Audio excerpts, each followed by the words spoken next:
the House has today provided a clear majority against leaving without a deal. However, I will repeat what I have said before.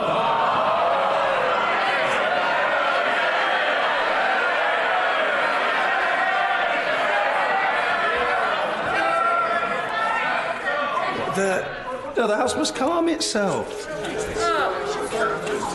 Long time to go. Today, subsequent days. Keep calm. The Prime Minister. Mr. Speaker, these are about the choices that this House faces. The legal default in UK and EU law remains that the UK will leave the EU without a deal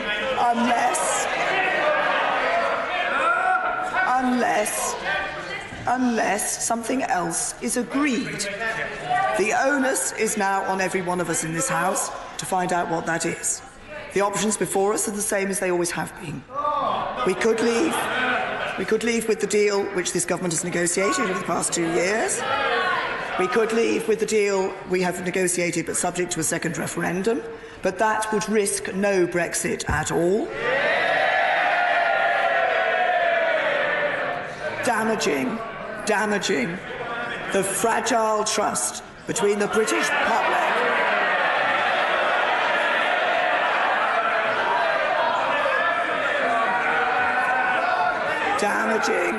damaging the fragile trust between the British public and the members of this House. We could seek to negotiate a different deal. However, the EU has been clear that the deal on the table is indeed the only deal available. Mr. Speaker, I also confirmed last night... Order.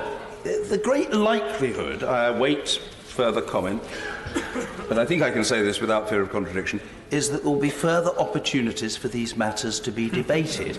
But in the immediate term, please, let us have some courtesy. Of that, I think we can be sure. There will be further debate on these matters. The Prime Minister.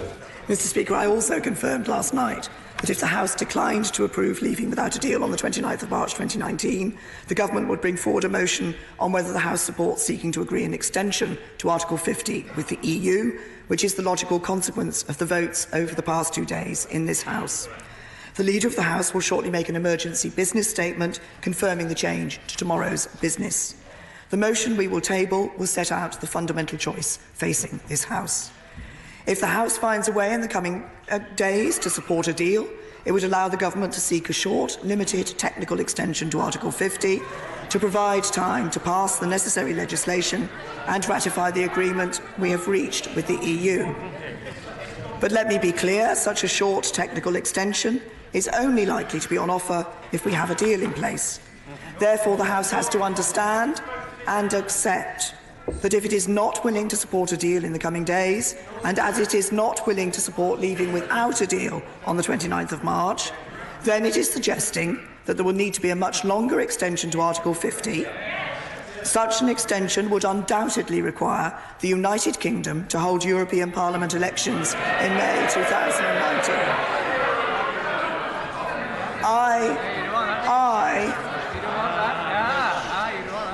I do not think that would be the right outcome. But the House needs to face up to the consequences of the decisions it has taken.